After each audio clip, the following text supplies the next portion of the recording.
मुठभेड़ के पश्चात अब तक 10 माओवादी के डेड बॉडी रिकवर किए गए थे। उनमें से 3 महिला माओवादी कैडर्स का भी है। उसका शिनाख्त प्राथमिक तौर पर इस प्रकार का हुई है।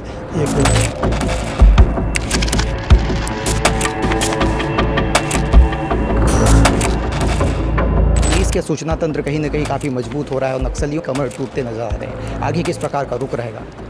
जिस तरीके से विगत महीनों में खासतौर पर वर्ष 2024 में अब तक माओवादी के खिलाफ काफ़ी एक प्रभावी रूप से मल्टीपल जो फ्रंट में हमने काम किया, ना सिर्फ अभियान में, साथ साथ जो कैंप स्थापना करने के लिए जैसा एसपी साहब ने बताए थे।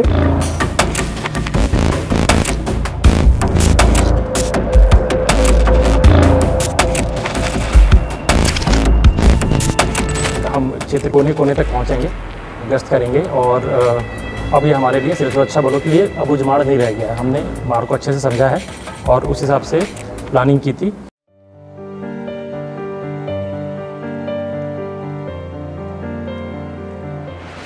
नमस्कार, मैं पुष्पेंद्र सिंह ठाकुर बस्तर वार्ता देखना शुरू कर चुके हैं। नारायणपुर कांकेर के सीमावर्ती क्षेत्र में नारायणपुर पुलिस को बड़ी सफलता हासिल हुई। हमारे साथ आईजी साहब हैं, इनसे बातचीत करते हैं। सर, में किस प्रकार से इनपुट मिला और कैसे घटना को अंजाम दिया?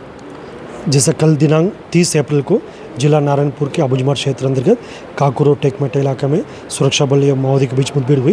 मुठभेड़ के पश्चात अब तक 10 माओवादी के डेड बॉडी रिकवर किए गए थे।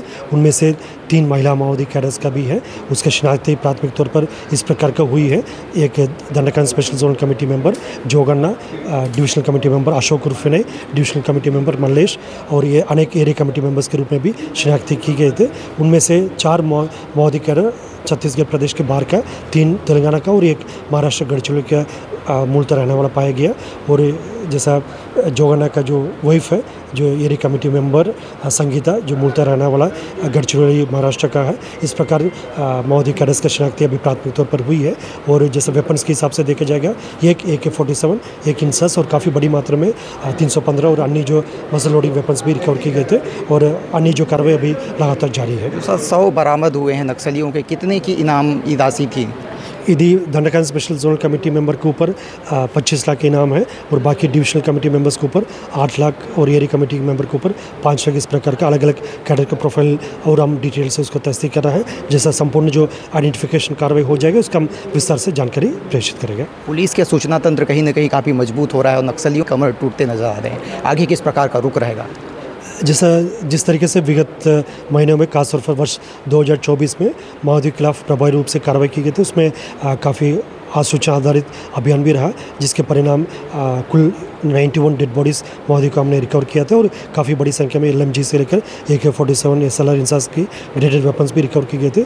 इस प्रकार का माओवादियों का जो उनका एक बैकबोन धीरे धीरे अभी टूटते नजर आ रहा है। फिर भी हमको आने वाले समय में भी और कार्य शेष है, इसका हम सावधानीपूर्वक करेंगे ताकि क्षेत्र में जनता के मनसानुरूप हम शांति व्यवस्था स्थापित करने के साथ साथ विकास कार्य को भी हम गति देने में सफल होगा। सर, JCB भी बरामद हुआ है, ऐसी सूचना मिल रही है। क्या नक्सली बंकर बनाने की तैयारी थी? उसका हम समीक्षा कर रहे हैं। मुठभेड़ स्थल से काफ़ी बड़ी संख्या में वेपन्स और अन्य सामग्री के साथ साथ एक JCB का भी पाया गया थे। उसका किस काम के लिए माओवादी द्वारा उपयोग पूर्व में की गई और आने समय जैसा करने का उनका क्या कुछ योजना थी, इस संबंध में हम और डिटेल जानकारी प्राप्त कर रहे हैं। लगातार पुलिस को सफलता मिल रही है। 10 बरामद हुए, हथियार बरामद हुए। कितना आघात हुआ है?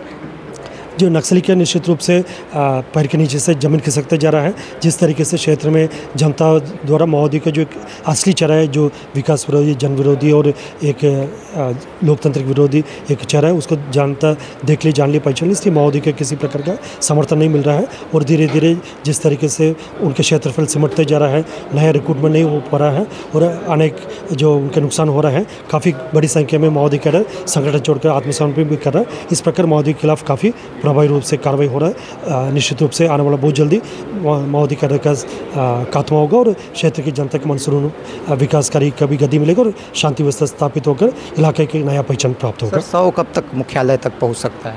आगामी 2-4 घंटे में आने का उम्मीद है। Okay, thank you. तो ये थे बस्तर के IGP सुंदरराज साहब। इस मुठभेड़ के संबंध में हमने इनसे विस्तृत चर्चा की। Thank you. जैसे आप सब लोग को विदित है, कल जिला नारायणपुर की थाना सोनपुर क्षेत्र अंतर्गत काकुर टेकमेट इलाका में सुरक्षा बल या माओवादी के बीच में एक मुठभेड़ हुई। मुठभेड़ के पश्चात सर्चिंग में कुल 10 माओवादियों का डेड बॉडी रिकवर किए गए थे। और काफ़ी बड़ी मात्रा में आर्म्स एम्युनिशन भी रिकवर किए गए थे।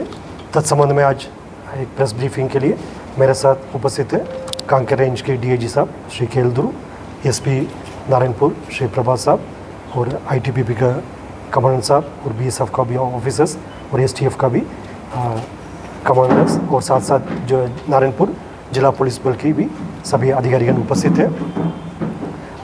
कल की मुठभेड़ के बारे में संक्षेप में हम की जानकारी बताना चाहेगा, फिर बाद में आप लोग का कुछ क्वेरीज होगा, फिर उसका भी हम जवाब देगा। जैसा अबुझमाड़ क्षेत्र अंतर्गत विगत महीनों में काफ़ी प्रभावी रूप से लगातार एसटीएफ, डीआरजी और केंद्रीय अर्धसैनिक बल द्वारा अभियान संचालित किए गए थे। इसके पूर्व में आप सबको विदित होगा ऑपरेशन सूर्य शक्ति 1 और 2 में भी काफ़ी बड़ी संख्या में माओवादियों की उनके कैंप के ऊपर रेड किए गए थे। काफ़ी बड़ी मात्रा में उनकी सामग्री रिकवर की गए थे। उसी के कंटिन्यूएशन में अभी ऑपरेशन सूर्य शक्ति 3 जो लॉन्च किए गए थे, जिसमें डीआरजी नारायणपुर के साथ साथ एसटीएफ टीम भी शामिल रहा। कुल 900 से अधिक जो बल संख्या इस अभियान में प्रत्यक्ष रूप से शामिल रहा। उसके अलावा आसपास इलाके में और एयर सर्चिंग और एयर डोमिनेशन में भी अतिरिक्त बल रहा। जैसे ये बल जिला नारायणपुर एवं कांकर से रवाना किए गए थे। कल सुबह टेकमेटा और काकुर के बीच के जंगल में जैसे सुरक्षा बल इलाके को सर्चिंग कर रहे थे, सुबह लगभग 5-6 बजे से शुरू होकर लगातार अलग अलग स्थान में अलग अलग समय पर कई बार मुठभेड़ हुई। मुठभेड़ में जिस सर्चिंग के दौरान 3 महिला माओवादी सहित कुल 10 माओवादियों का डेड बॉडी रिकवर किए गए थे। उनका शिनाख्ती अभी प्राथमिक तौर पर एक दंडकांड स्पेशल जोन कमेटी मेंबर जोगन्ना, दूसरा गढ़चिरौली डिविजनल कमेटी मेंबर विनय उर्फ अशोक और तीसरा divisional committee member platoon number 10 के जो कमांडर मल्लेश और अन्य जो माओवादी कैडर्स का शिनाख्ती की गए थे। कुल 8 माओवादी कैडर्स का शिनाख्ती पूर्ण हो चुकी है। 2 और माओवादी कैडर का शिनाख्ती कार्रवाई भी शेष है। इसमें कुल 3 माओवादी कैडर तेलंगाना राज्य का मूलतः रहने वाला है, जैसे जोगन्ना जो डिविजनल दंडकांड स्पेशल जोन कमेटी का सदस्य जोगन्ना है, दूसरा डिविजनल कमेटी मेंबर अशोक उर्फ विनय और तीसरा पार्टी मेंबर सुष्मिता। ये तीनों तेलंगाना राज्य का मूलतः रहने वाला है। और एक और कैडर है जो गढ़चिरौली का है, डिविजनल कमेटी मेंबर जोगन्ना को उनकी वाइफ है, उनकी पत्नी जिसकी संगीता अठरम के नाम पर उसका शिनाख्ती हुआ। वो वर्तमान में स्वयं एरिया कमेटी मेंबर है और साथ साथ वो स्पेशल जोन कमेटी मेंबर जोगन्ना का पत्नी के रूप में भी शिनाख्ती की गए थे। और जैसा अन्य जो निप प्लाटून कंपनी का जो कैडर है सुरेश और एक और कैडर जो पार्टी मेंबर कमली, एक और पार्टी मेंबर जो टेकमेटा मिलिशिया कमांडर पांडु कावाची के रूप में कुल 8 लोग की शिनाख्ती हो गई है। शेष 2 पुरुष माओवादी कैडर का शिनाख्ती अभी पूर्ण नहीं हुआ। जैसा शिनाख्ती होगा तो उसके संबंध में जानकारी प्रत्यक्ष से प्रेषित की जाएगी। और इस मुठभेड़ के पश्चात सर्चिंग में एक AK-47, एक इंसास, 2 303 राइफल और काफ़ी बड़ी मात्रा में 315 राइफल और अन्य जो मजल लोडिंग राइफल्स भी घटनास्थल से बरामद किए गए थे। और भी माओवादियों को सामग्री जो उनकी हाइडआउट से काफ़ी बड़ी मात्रा में उनके कैंपिंग मटेरियल, दैनिक उपयोग सामग्री इत्यादि भी बरामद किए गए थे, जिसके अभी सुरक्षित तरीके से पार्टी द्वारा भी रिट्रीट करने के समय इसको लिया जा रहा है।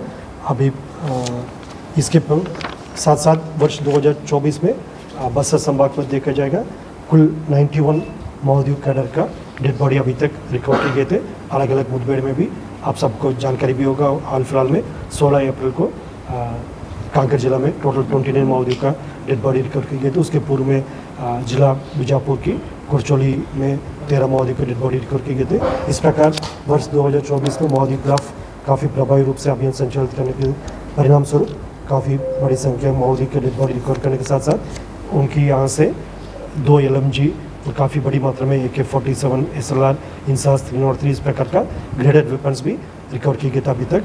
और जैसा आमतौर पर अब तक पूर्व में जो अभियान के पश्चात जो लोअर लेवल कैडर्स या मिडिल लेवल कैडर्स का डेड बॉडी बरामद किए गए थे, लेकिन वर्ष 2024 में ये भी देखने मिला है divisional committee member special zone committee member, area committee member, इस प्रकार के जो उनके संगठन के जो सीनियर लेवल के जो कैडर्स का भी डेड बॉडी रिकवर की गई थी। और उसमें खासतौर पर जो छत्तीसगढ़ प्रदेश के बाहर के रहने वाला जो कैडर्स का डेड बॉडी भी काफ़ी बड़ी संख्या में रिकवर की जा रही है। इस प्रकार विगत महीनों में नक्सली के खिलाफ काफ़ी प्रभावी रूप से अभियान संचालित की जा रही है। आगामी दिनों में भी हमारा ये कार्रवाई जारी रहेगा।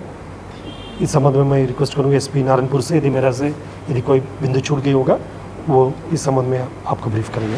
बहुत सीनियर कैडर्स की सूचना थी, लेकिन सबसे पहले मैं ये बताना चाहूँगा, इस क्षेत्र को हम अबूझमाड़ बोलते हैं, लेकिन हमारे सुरक्षा बलों ने, डीआरजी के जवानों ने, एसटीएफ के जवानों ने, एलीट फोर्सेस ने ये प्रूव किया है और कि उनके लिए ये जगह अबूझ नहीं रह गया है। वो माड़ के कोने कोने पे पहुंचने लगे हैं और ये हम स्पष्ट करना चाहते हैं कि हम क्षेत्र के एक से कोने कोने तक पहुंचेंगे, गश्त करेंगे और अब ये हमारे लिए सुरक्षा बलों के लिए अबूझमाड़ नहीं रह गया है। हमने माड़ को अच्छे से समझा है और उस हिसाब से प्लानिंग की थी। क्षेत्र में हमें बहुत ही सीनियर कार्डर्स की उपस्थिति की सूचना थी, जो कि माड़ डिवीज़न के थे और इसके अलावा गढ़चिरौली डिवीज़न के माओवादियों की वहाँ पर रहने की सूचना थी हमारे पास, जिसको लेकर हम पिछले एक हफ्ते से प्लानिंग कर रहे थे और प्लानिंग को हमारे जवानों ने बहुत अच्छे तरह से एग्जीक्यूट किया है और सफलता हमें सामने दिख रही है। सर, हमारे के जो माओवादी हैं इन पे कितने का इनाम घोषित रहा है? कुल इनाम की बात करें तो SZCM रैंक का जो एक जो गन्ना है उसके ऊपर 25 लाख का इनाम है। उसके अलावा 2 DVCM है, उनके ऊपर 8-8 लाख रुपए का इनाम है। ACM और PP मेंबर है, उनके ऊपर 8-8 लाख और 5-5 लाख रुपए का इनाम है। कुल लगभग 70 लाख रुपए का इनाम इनके ऊपर घोषित एक राज्य में है। इसके अलावा तीनों राज्यों में इनके ऊपर इनाम घोषित है। अगर उस तरह से हम उस संदर्भ में देखें तो 2 से 2.5 करोड़ रुपए तक का इनाम इनके ऊपर अलग अलग राज्यों का मिलाकर घोषित है। सर, जेसीबी मशीन मौके से मिली है, क्या माओवादी बंकर बनाने की तैयारी कर रहे थे, ये क्या कुछ है सर? मौके पे जेसीबी मशीन मिली है और या तो वो डंप बनाने के लिए जिसमें वो आप सामान छुपा पाए उसके लिए यूज़ कर रहे थे। उसके अलावा बंकर हमें मौके पे मिला नहीं है, बट संभावना है कि वो बंकर बनाने की कोशिश कर रहे थे।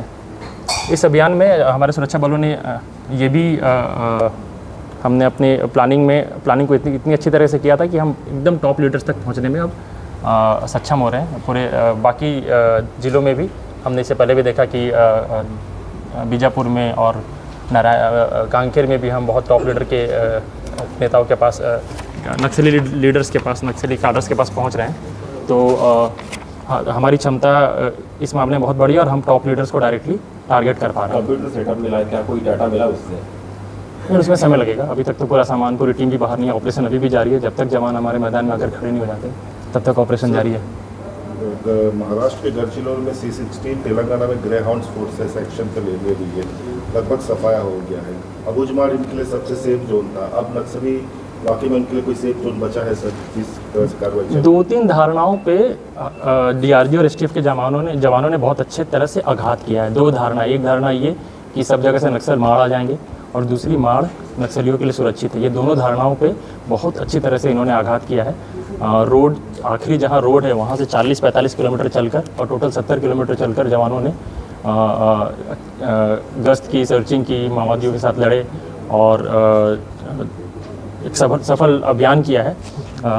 इससे ये स्पष्ट है कि ये जो धारणाएं जो पब्लिक में है या मीडिया में है या फिर हो सकता है माओवादियों में भी है, उसको हमने जड़ से उखाड़ फेंका है। समय के साथ हम इसकी जो भी थोड़े से अंश बचे हैं उसको भी नस्तानाबूद करेंगे। पिछले कुछ समय से हम देख रहे हैं कि लगातार ऑपरेशन में पुलिस को बड़ी कामयाबियां हाथ लग रही हैं, बहुत कम नुकसान के साथ। तो सर, अभी जो ऑपरेशन प्लान किए जा रहे हैं, लॉन्च किए जा रहे हैं, क्या ये ह्यूमन हिंट के साथ साथ टेक हिंट पर भी प्लान किए जा रहे हैं? उसको मैं बता दूँगा, वो तो रेंज लेवल क्या है, वो रेंज लेवल को इसको मैं बता दूँ, ठीक। और इस अभियान संबंध में और कोई क्वेश्चन है?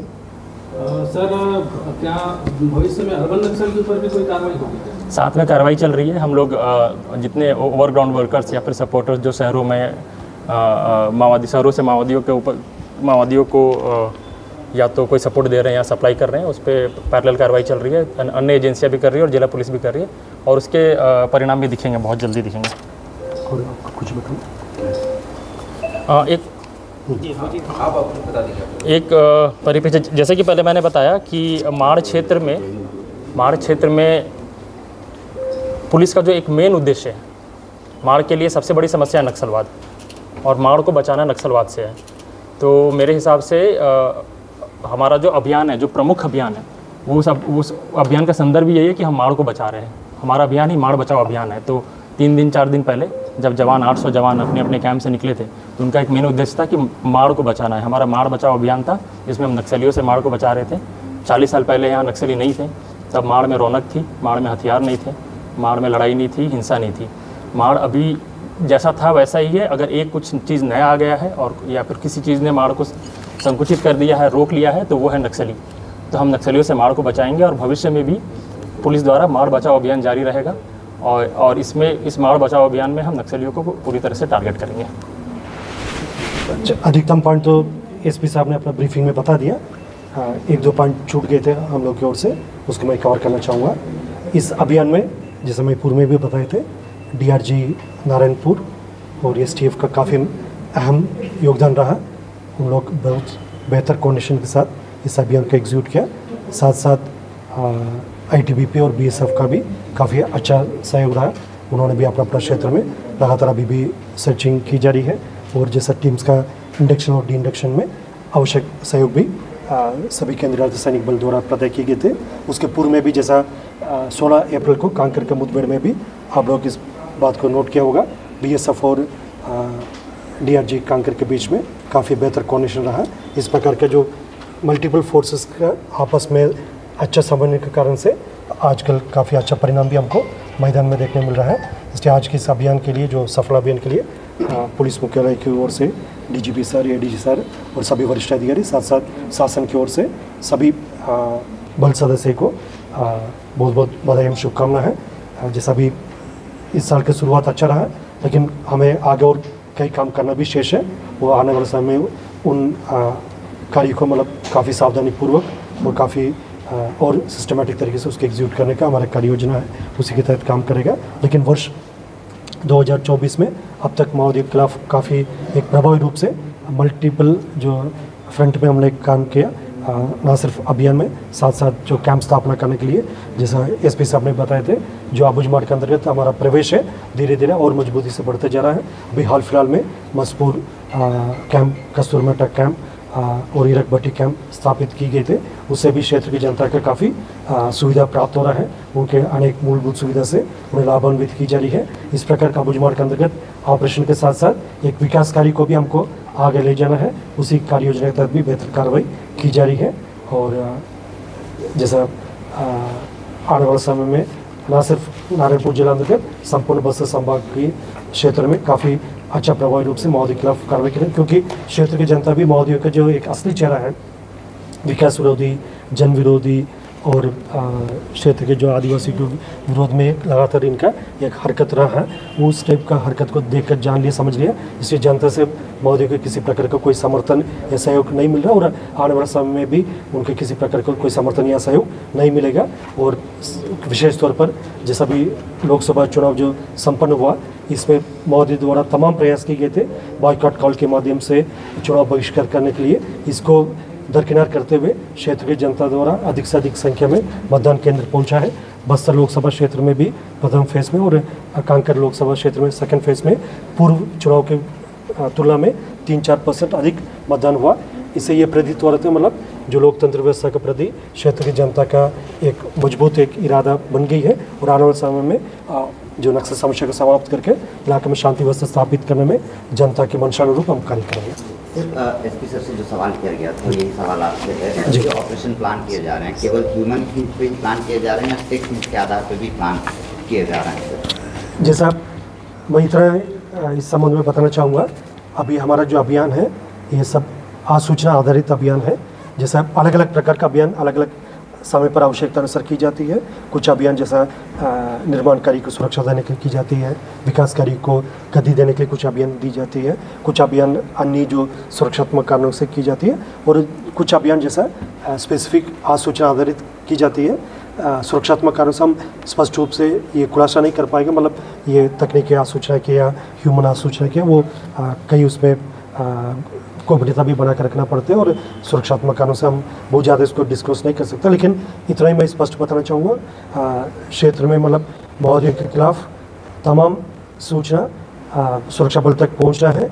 इसी कारणवश अभी उनके खिलाफ काफ़ी अच्छा प्रभावी कार्रवाई भी की जा रही है। वो माओवादी संगठन अभी खात्मा की ओर धीरे धीरे आगे अग्रसर है और हमें पूरा विश्वास है आने वाला बहुत जल्दी हम माओवादी संगठन का खात्मा करके क्षेत्र में जनता की मंशा अनुरूप शांति व्यवस्था स्थापित करने में हम सफल होगा।